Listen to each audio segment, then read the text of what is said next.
জায়গায় কখনো থুথু ফেলবেন না, তাহলে কঠিন বিপদে পড়বেন। হাদিসে বলা হয়েছে যারা এই 3 দিকে থুথু ফেলবে তার কিয়ামতের দিন আল্লাহ তাআলা সেই থুথু তার কপালে দিয়ে সবার সামনে দাঁড় করাবে। তাই মুসলিম হিসাবে আমাদের স্মরণ রাখতে হবে। নবীজি সাল্লাল্লাহু আলাইহি ওয়াসাল্লাম আমাদের আগে থেকেই এই বিষয়ে জানিয়ে দিয়েছেন এবং সেটাই আমাদের করতে হবে। প্রিয় দর্শক, আপনি যদি রাসূলুল্লাহ সাল্লাল্লাহু আলাইহি ওয়াসাল্লামকে ভালোবাসেন অবশ্যই আলহামদুলিল্লাহ কমেন্ট করবেন এবং ভিডিওটি শেয়ার করে সকল মুসলিমদেরকে জানার সুযোগ করে দিবেন। যারা এই 3 দিকে বা 3 জায়গায় থুথু ফেলবে তাদের উপর রহমতের ফেরেশতা ও আল্লাহর লানত রয়েছে। তাই বাঁচতে হলে আগে থেকে আমাদের সতর্ক থাকতে হবে। তো চলুন বেশি কথা না বলে জানিয়ে দেই কোন কোন জায়গায় থুথু ফেলা যাবে না। তার মধ্যে 1 নম্বরে টয়লেটের প্যানের ভেতরে থুথু ফেলা যাবে না।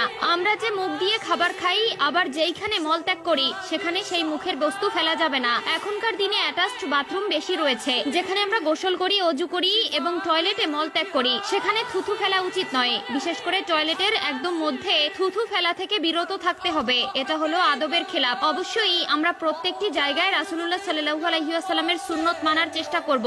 আমার দায়িত্ব আপনাদের জানানো। এখন আপনারা মানবেন কিনা সেটা একমাত্র আপনাদের ব্যক্তিগত বিষয়। তবে বলে রাখি, প্রকৃত মুসলিম হতে হলে এবং আল্লাহর জান্নাতে যেতে চাইলে অবশ্যই আল্লাহ ও তার রাসূলের প্রতি সম্পূর্ণ বিশ্বাস স্থাপন করতে হবে এবং তার আদেশ নিষেধ উপদেশ সবকিছুই আমাদের মানতে হবে। তাহলেই আমরা প্রকৃত মুসলিম হতে পারবো। 2 নম্বরে রয়েছে পশ্চিম দিকে অর্থাৎ কেবলার দিকে। আমরা অনেকে সামনের দিকে থুথু ফেলি। হাদিসে বর্ণিত যে ব্যক্তি সামনের দিকে অর্থাৎ কেবলার দিকে থুথু ফেলবে সে কিয়ামতের দিন তার কপালে করে সেই থুথু নিয়ে হাজির হবে। এবার কল্পনা করুন কত জঘন্যতম বিষয়। হাসরের মাঠে যখন সকল জিন জাতি থাকবে, সকল ফেরেশতা থাকবে, সকল মানুষ থাকবে, সকলের সামনে যখন আপনার কপালে থুথু দিয়ে আপনাকে হাজির করা হবে তখন কেমন পরিস্থিতি হবে। তাই অবশ্যই কখনো নিজের অজান্তেও কেবলার দিকে থুথু ফেলবেন না। 3 নম্বরে মসজিদে থুথু ফেলা যাবে না। মসজিদ একটি পবিত্র স্থান, এখানে কেউ মনের ভুলেও থুথু ফেলবেন না। অনেক মুসল্লিরা আছে যারা কফ আসলে জানালা দিয়ে এমন ভাবে থুথু ফেলে যেন জানালায় লেগে যায়। এই ধরনের ভুল কখনোই করবেন না।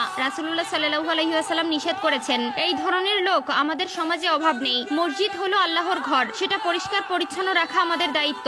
যদি থুথু ফেলতেও হয় এমন ভাবে ফেলতে হবে যেন মসজিদে ছিটে ফোঁটা না পড়ে বা মসজিদের কোথাও লেগে না থাকে। কিছু জায়গা বা দিক রয়েছে যেখানে থুথু ফেলা সম্পূর্ণ ইসলামে নিষেধ রয়েছে।